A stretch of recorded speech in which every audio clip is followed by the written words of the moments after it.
On the morning of her best friend's wedding, the maid of honor discovers a secret. The groom never loved the bride. He's been in love with her all along. What follows is a storm of lies, betrayal, and impossible choices, where saving her friend's heart might mean breaking it forever. Before we continue, don't forget to like, comment, and subscribe for more stories like this.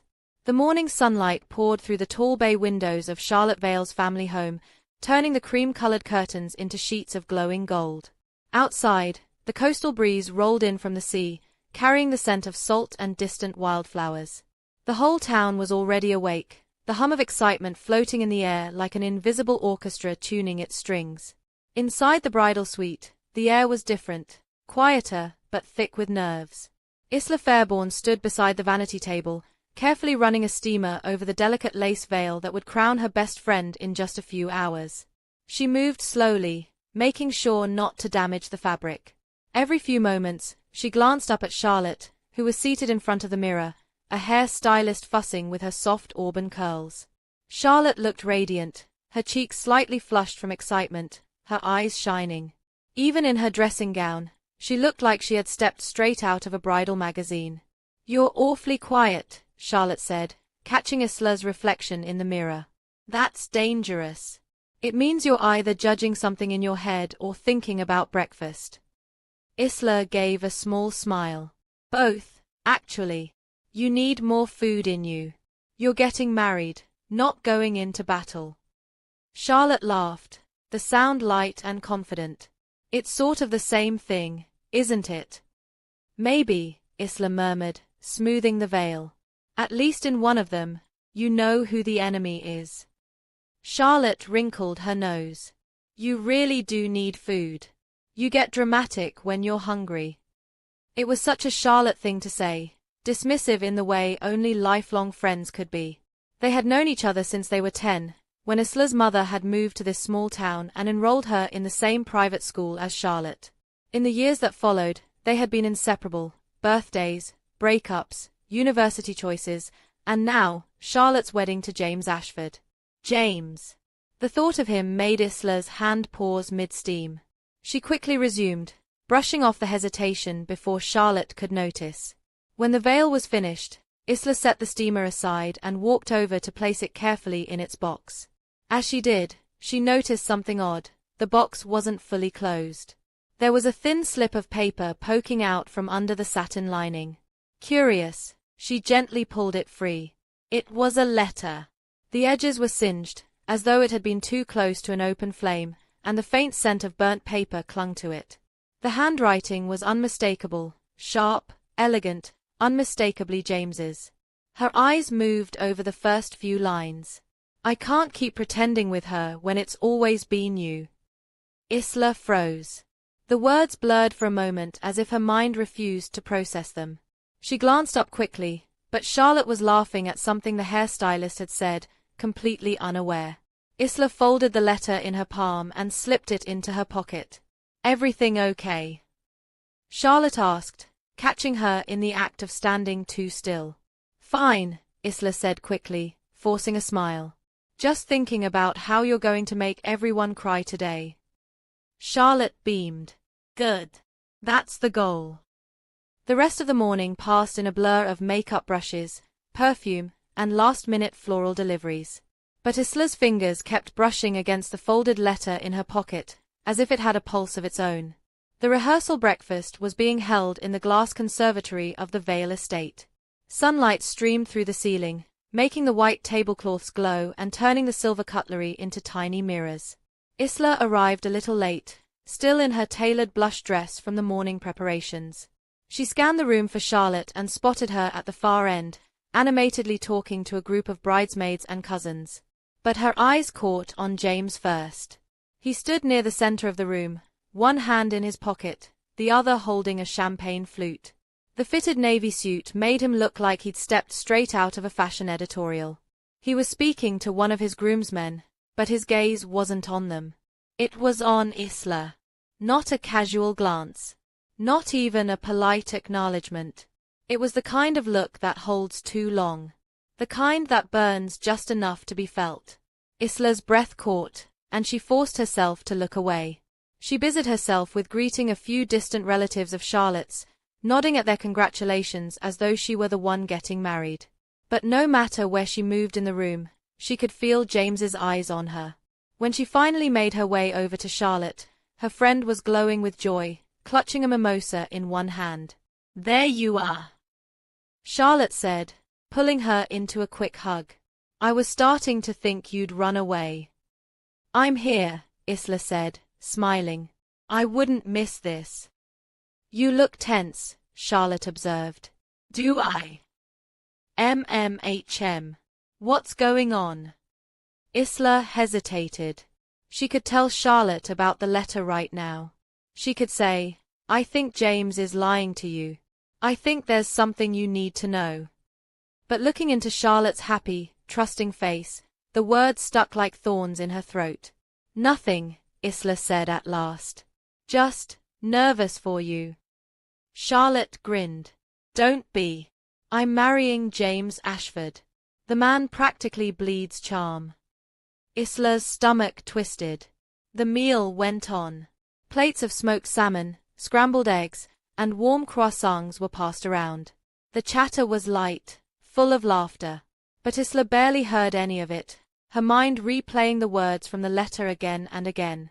It was only later, when the crowd began to thin and the older guests wandered toward the gardens, that she overheard something that made her blood run cold. Two of the groomsmen were talking near the corner, their voices low but not low enough. "I still can't believe he almost called the wedding off 3 months ago," one said, smirking. The other laughed. "Yeah, but that's James for you. He always circles back when he realizes what's good for him." Isla froze. Almost called it off? Why? And why had Charlotte never mentioned it? She turned slightly, pretending to fix the strap on her shoe while listening. "You think he's over it?" the first groomsman asked. "Over it? Mate, he's about to marry her." "Of course he is."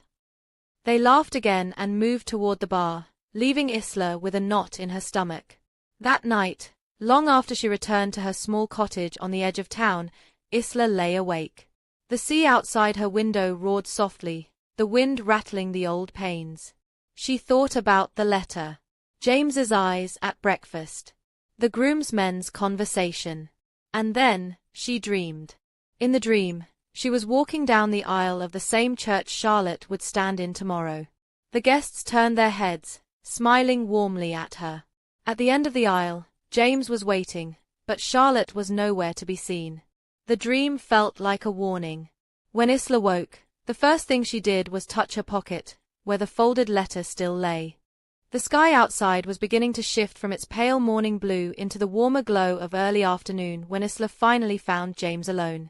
The rehearsal breakfast had ended, and most of the guests had drifted away, some toward the gardens, others toward their hotel rooms to prepare for the evening's pre-wedding dinner. Charlotte had been pulled into a conversation with her mother about the seating chart, leaving James free to step onto the veranda. Isla followed. He was leaning against the white wooden railing, staring out at the garden. His glass of champagne sat on the ledge beside him, untouched. When she approached, he didn't turn right away, but there was a faint smile in his voice. "I thought you'd come." "Did you?" Isla asked, keeping her tone flat.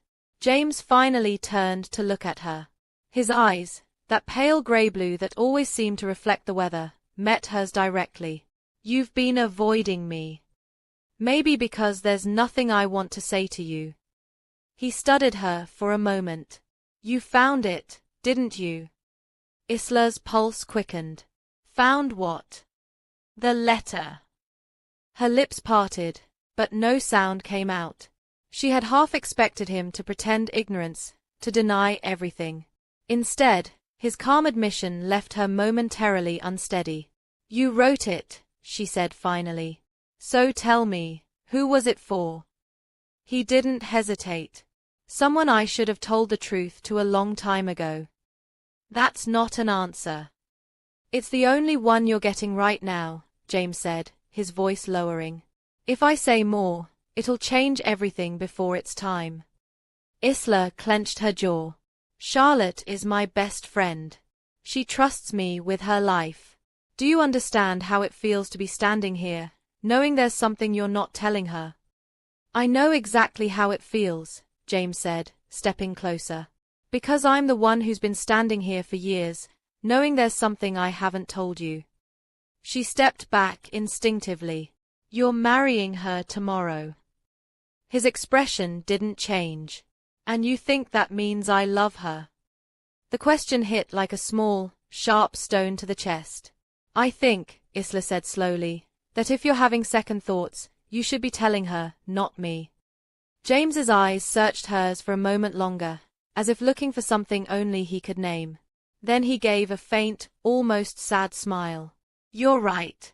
But not today. She turned to leave, her pulse still uneven, but his voice stopped her. Isla. She looked back. I'm sorry. The words were soft, softer than she'd ever heard from him. They were almost lost under the distant sound of the sea. The rest of the afternoon passed in fragments. Isla helped Charlotte with last-minute errands, smiling when necessary, laughing when expected. But James's words kept looping in her mind.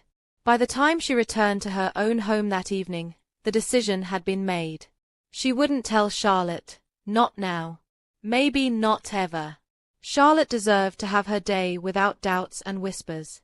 Even if the truth made Isla's stomach knot, it wasn't her place to shatter the illusion. At least, that's what she told herself. The wedding day dawned bright, the sea glistening under the rising sun. The Vale estate was a hive of activity. Delivery vans came and went through the main gates, carrying flowers, catering, and trays of champagne. The faint echo of a string quartet warming up drifted from the garden. Isla arrived at the bridal suite early, her long pale blue dress carefully pressed. She wanted to keep busy, to focus on practical details rather than the mess in her head. Charlotte was in high spirits, sipping coffee while the makeup artist worked on her. You're a miracle, she told Isla as she adjusted the ribbon on the bouquet. Every bride needs a maid of honor who can organize people like an army general. That's me, Isla said lightly. Bossy and punctual. Charlotte grinned. You've been quiet this week. Everything all right?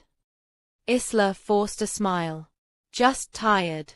We've been running around a lot. Charlotte reached over and squeezed her hand. Well, after today, we'll both need a holiday. The warmth in her friend's eyes twisted something inside Isla. Guilt, longing, and the faintest shadow of fear. It wasn't until Isla stepped into the small side room where the bouquets were kept that she found it. Her own bouquet, pale ivory roses with sprigs of baby's breath, lay wrapped in satin ribbon. And tucked between the stems, folded so small it was almost hidden, was another note. Her stomach sank before she even touched it. She pulled it free. The handwriting was the same. I was a coward. It's you. It's always been you. J. Her first instinct was to crumple it and throw it away. Instead, she stood there staring at the words until her vision blurred. Footsteps approached, and she quickly slipped the note into the hidden pocket of her dress. James appeared in the doorway. He was already in his wedding suit, a tailored charcoal grey that made him look taller, sharper. Not here, he said quietly. Her pulse spiked. Not here for what? For this conversation. Meet me at the altar. She stared at him. You can't be serious. His mouth tilted in something that was almost a smile. You'll see. And then he was gone, moving back toward the main hall. The rest of the morning felt unreal. Guests began arriving in waves, women in bright hats and flowing dresses, men in crisp suits. The church bells rang over the sound of voices, laughter, and car doors slamming outside. Isla stood at the entrance of the church with the other bridesmaids, her bouquet trembling slightly in her hands. She kept her eyes forward, but she could feel James somewhere up ahead, waiting. The music began, the slow, measured notes of the processional. Charlotte appeared at the back of the church, her veil a soft halo, her dress catching the light with every step. She smiled at Isla as they began their walk down the aisle together, her arm linked through her father's. But Isla's chest felt tight. Each step brought her closer to James, to whatever it was he intended to say or do. As they reached the front, Isla moved to her place beside the other bridesmaids, her gaze briefly catching his. His expression was unreadable. The priest began the ceremony. The words rolled on, ancient and familiar. And then, at the moment James was meant to speak his vows, he hesitated.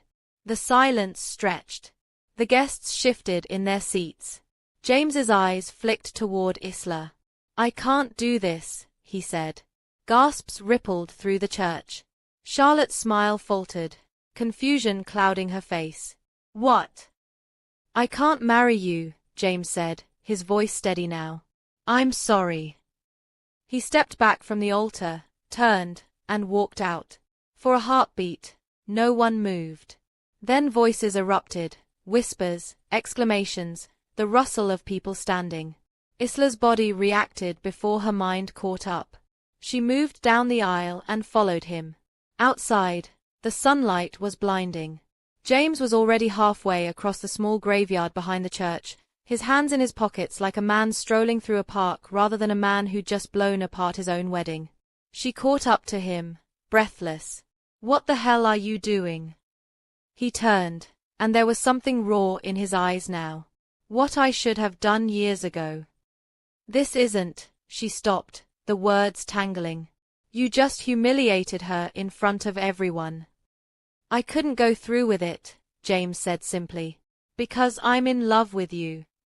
The air between them seemed to still. "You're out of your mind," Isla whispered. "Maybe," he said. "But that doesn't make it any less true." She shook her head, but her heart was pounding so hard it felt like it might break through her ribs. Footsteps sounded behind them, quick and uneven.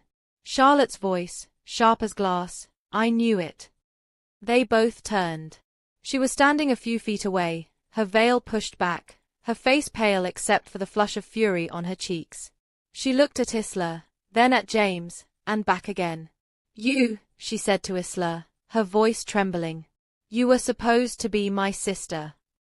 "Charlotte," Isla began, but the words wouldn't form. Charlotte's eyes filled with tears, though her tone was all steel. "You can have him. You can both have each other. I hope you choke on it." And then she turned and walked away, the train of her dress dragging through the grass.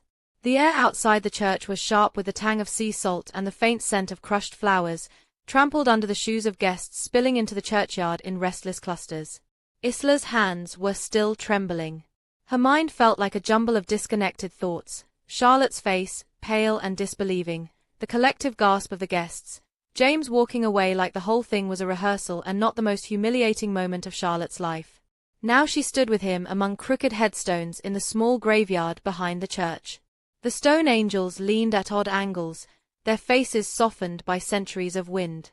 James stood a few feet away, his grey suit immaculate despite everything, his expression a strange mixture of relief and determination. "You have no idea what you've just done," Isla said, her voice tight. "I know exactly what I've done," James replied. His voice was calmer than she expected, and that made it worse. "I've stopped lying." "To her?" Isla's voice cracked. "Or to yourself?" "To both of us." He took a step closer, and she instinctively stepped back, her heels crunching on gravel. "I meant what I said in that letter, Isla. It's always been you." Her laugh was short, sharp, disbelieving. "You've just wrecked her. Publicly. At the altar. And you think this is the moment to tell me?" "Yes," he cut in, his voice firmer now. "Because I couldn't go through with marrying her, not while knowing the truth." "You've known the truth for years," Isla shot back. "What changed?" His jaw tightened. "I'm done pretending." The sound of hurried footsteps interrupted them. Isla turned just as Charlotte appeared from the side path, her wedding dress catching on the uneven ground. Her veil had been pulled back, her hair slightly mussed from the sea breeze. She didn't look like the glowing bride from an hour ago. She looked like a storm given human form. "I knew it," Charlotte said, her voice low but sharp enough to cut. "Charlotte," Isla began, but Charlotte's glare silenced her.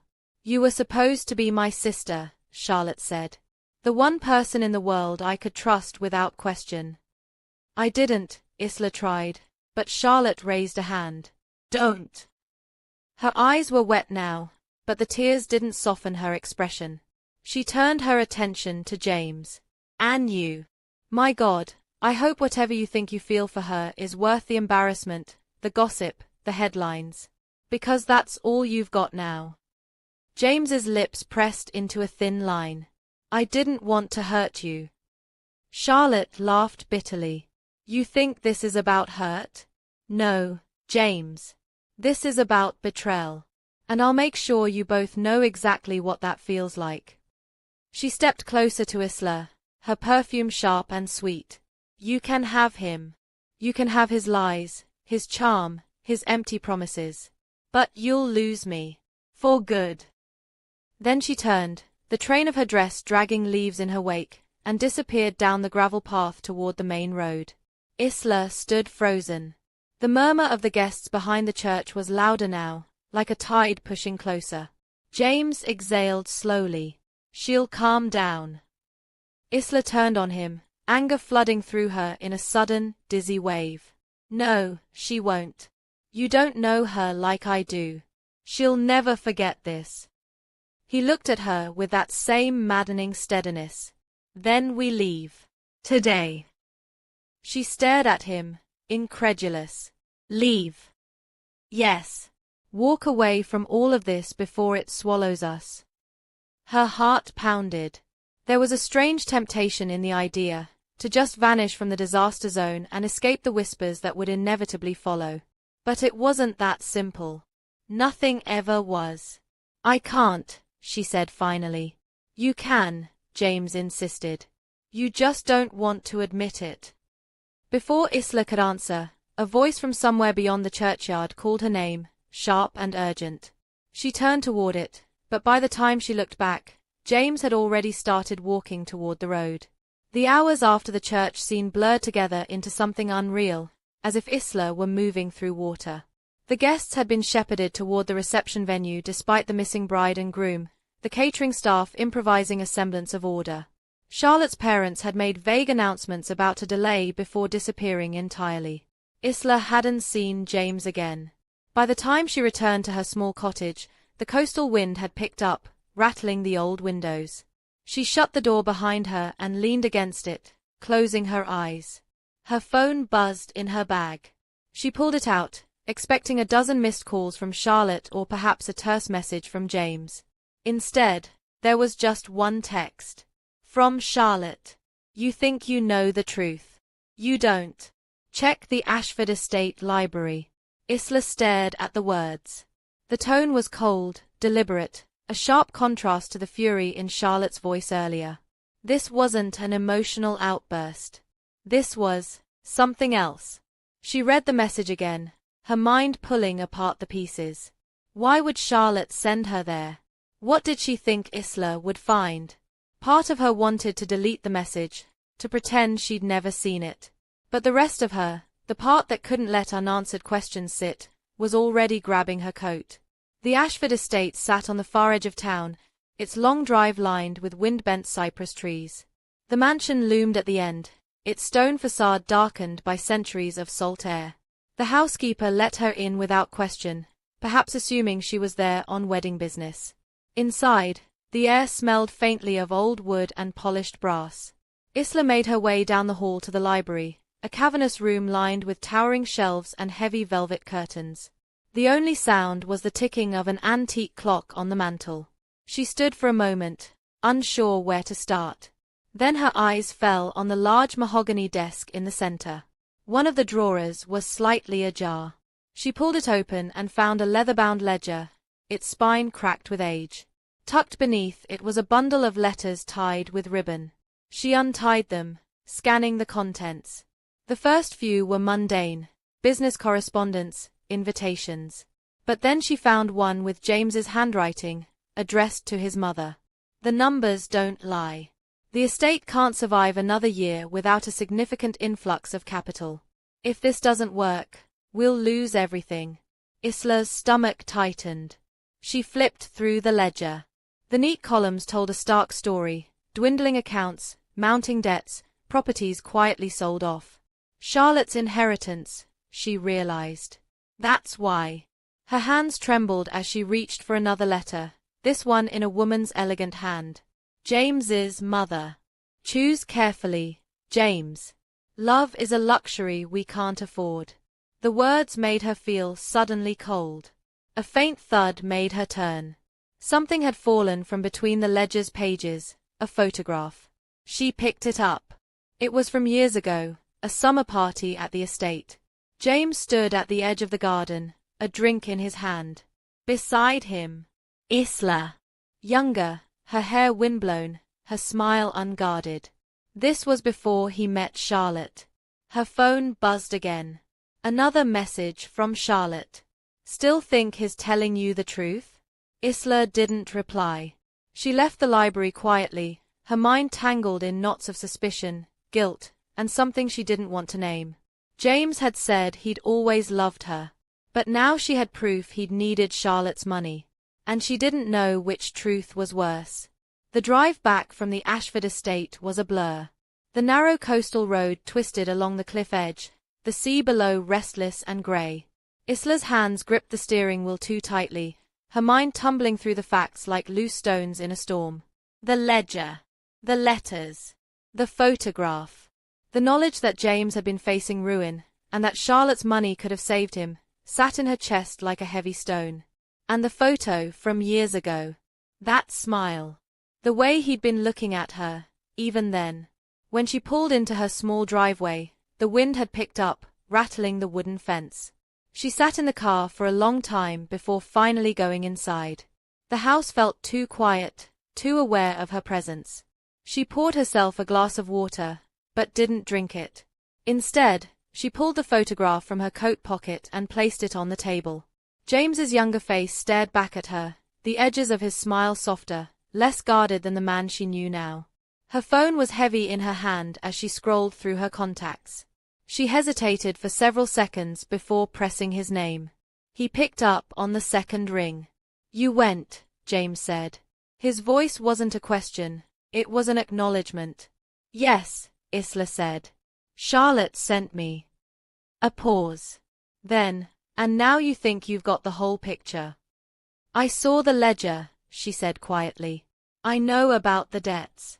I know the estate is crumbling. James didn't answer immediately. She could hear him breathe in, slow and deliberate. You think I proposed to her for her inheritance, he said. Didn't you? She asked. Another pause. At first, he admitted. But that's not why I stayed. Her stomach twisted. James. I was going to go through with it, he continued, because it seemed easier. Because it would have fixed everything. And then you happened. Her throat tightened. I didn't happen, James. I've been here the whole time. I know, he said, his voice low. And I should have told you years ago. You should have told her, too, Isla said sharply. Instead, you lied to both of us. I didn't want to lose either of you, he said, his voice almost a whisper. The silence stretched between them, taut as a rope. Finally, Isla said, we can't talk about this over the phone. Then come here, he said. She almost told him no. But she was already reaching for her coat again. The Ashford estate felt different that night. The lamps in the hallway cast long shadows. The room seemed larger, emptier. James was waiting for her in the library, leaning against the desk with his hands in his pockets. You look like you've been preparing a speech, he said. I just want the truth, Isla replied. Not pieces of it. All of it. James walked around the desk, closing the space between them. You were there before Charlotte. I noticed you the first time you walked into a room. I never forgot it. And when she came along, it was convenient. She was beautiful, wealthy, and she fit into the plan my family had mapped out for me since I was old enough to understand the word inheritance. And you were willing to marry her for it, Isla said. Yes, James said plainly. Until I realized I couldn't. She shook her head. But you didn't stop. You let it go all the way to the altar. Because I thought I could live with it, he said. Until I saw you there that morning. Her pulse jumped, but she forced herself to stay still. You expect me to believe that you walked away from all of this, the money, the estate, because you couldn't marry someone who wasn't me? Yes. And you don't think that sounds like a story you'd tell to make me stay? His eyes didn't waver. It's not a story. It's the truth. The sound of footsteps in the hallway made them both turn. The library door opened slowly. Charlotte stood there. She was no longer in her wedding dress. She wore black, sharp, elegant, deliberate. Her hair was pinned up, her lips painted a deep red. Her expression was calm, but her eyes were sharp as glass. Well, she said, this is cozy. James straightened. Charlotte. Don't sound so surprised, she said, stepping into the room. It's my family's house, after all. Isla felt her chest tighten. You said to check the library. I did. Charlotte's gaze slid to her. And I see you found what I wanted you to find. Why? Isla asked. Charlotte smiled faintly. Because I wanted you to see who he really is. James's jaw tightened. Charlotte. Don't, she said sharply. You don't get to talk right now. She crossed to the desk, her heels clicking on the polished wood floor. You know, Isla, I wasn't blind. I saw the way he looked at you. I saw it years ago. I just didn't care. At first. Isla blinked. You knew. Of course I knew, Charlotte said. It's hard to miss when your fiancé's eyes follow someone else across a room. But I also knew what James wanted from me. And I decided to let him have it, because I was planning to take something from him, too. James's voice was tight. What are you talking about? Charlotte ignored him, her gaze fixed on Isla. I was going to marry him, let him think he'd won, and then make sure the truth about the debts became very, very public. I'd have humiliated him, and the Ashford name would be worth even less than it is now. Isla stared at her. Why? Charlotte's smile sharpened. Because he thought he was playing me. And I don't lose. James took a step forward. So this was revenge. Yes, Charlotte said simply. But then you complicated it, Isla. You and your, whatever this is between you two. Isla swallowed hard. It's not. Don't bother, Charlotte cut in. It doesn't matter what you call it.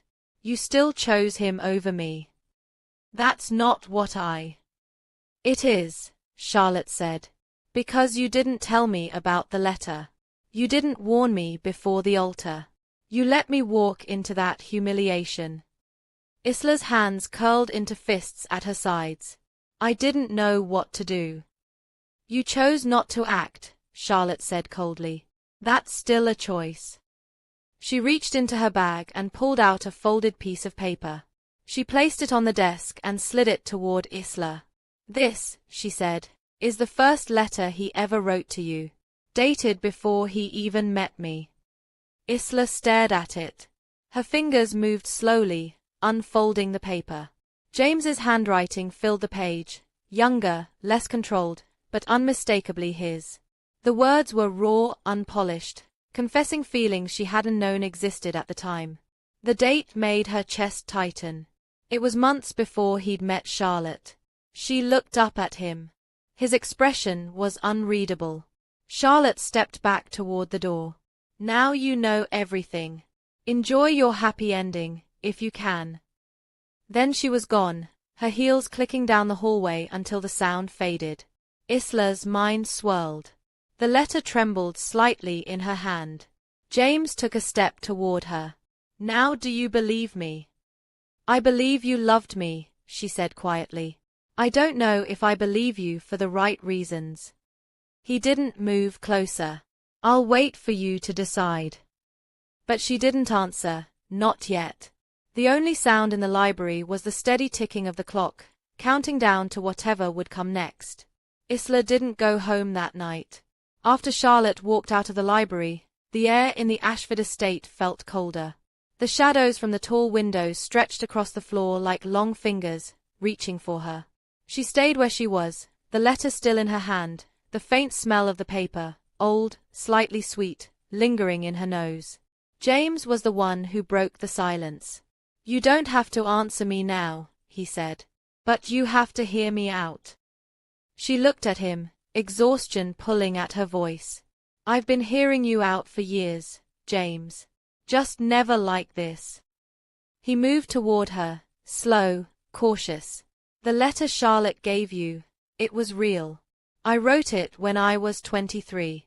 I never gave it to you because I thought it was ridiculous. I thought you'd laugh or, worse, look at me differently. And then Charlotte appeared, and she was exactly what my family wanted for me. I thought maybe I could make myself want that, too." "But you didn't stop," Isla said. "You kept both of us close, and you let us both believe different things." "Yes," James admitted. "And it was wrong." She set the letter down on the desk. "You let me stand beside her, wear her colors, hold her veil, while you looked at me like—" She broke off, unable to finish. James's voice was low. "Like I was already yours." Her chest tightened. "Do you know how cruel that is?" "Yes," he said. "And I'm sorry. But I can't take it back." The sincerity in his voice rattled her. But sincerity wasn't enough to erase the wreckage behind them. "I have to talk to her," Isla said finally. James's eyes flickered. "She's furious." "She's hurt," Isla corrected. "And she's my friend. Or she was." The walk to Charlotte's townhouse was short but heavy. The wind had picked up along the coast, scattering dry leaves across the cobblestones. Her knuckles felt stiff from the cold when she knocked. Charlotte opened the door in a silk robe, a glass of red wine in her hand.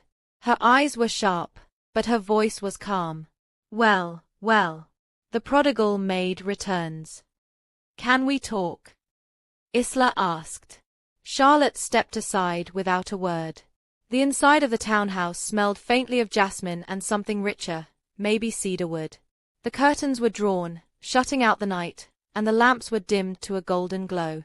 "Say what you came to say," Charlotte said, sitting on the edge of her velvet sofa.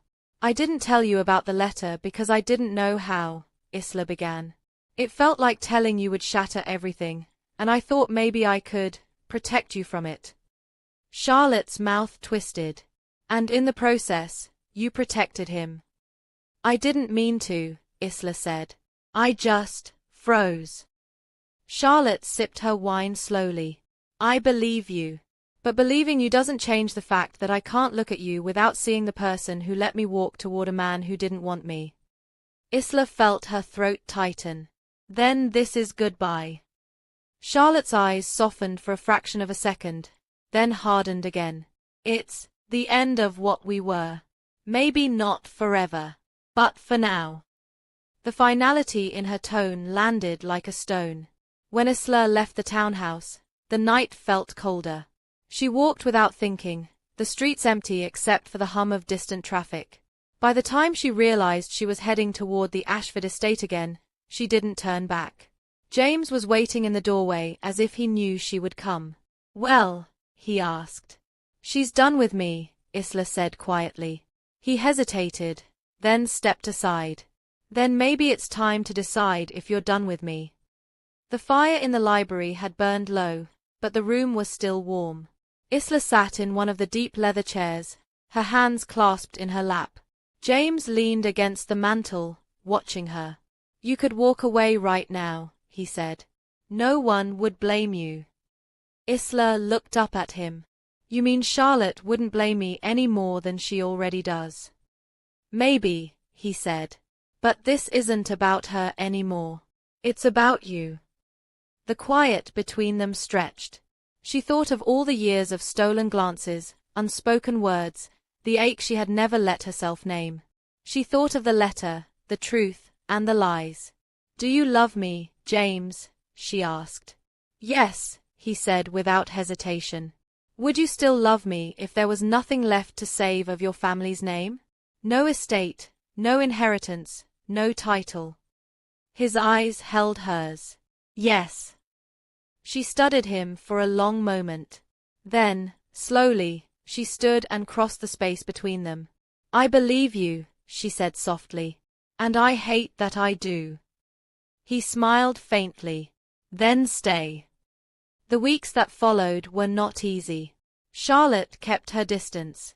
Gossip swirled through the town, fueled by the abrupt end of the wedding and James's visible closeness to Isla. The Ashford estate's debts didn't vanish. They still loomed like storm clouds on the horizon. But James didn't leave. And neither did Isla. On a cold morning in early spring, they walked along the cliff path together, the sea roaring below. James took her hand, and she didn't pull away. This isn't the life I thought I'd have, she said. Neither is mine, he replied. But maybe it's better. She glanced at him, and for the first time, she didn't feel like she was stealing something that didn't belong to her. They stopped at the edge of the cliff, the wind in their hair, the horizon stretched out before them. Whatever comes next, James said, we face it together.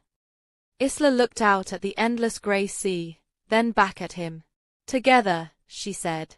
And for the first time since the wedding that never was, she believed it.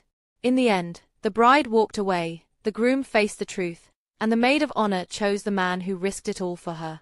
If you love endings where secrets come to light and every choice has a price, like, subscribe, and stay tuned for the next story that will keep you up at night.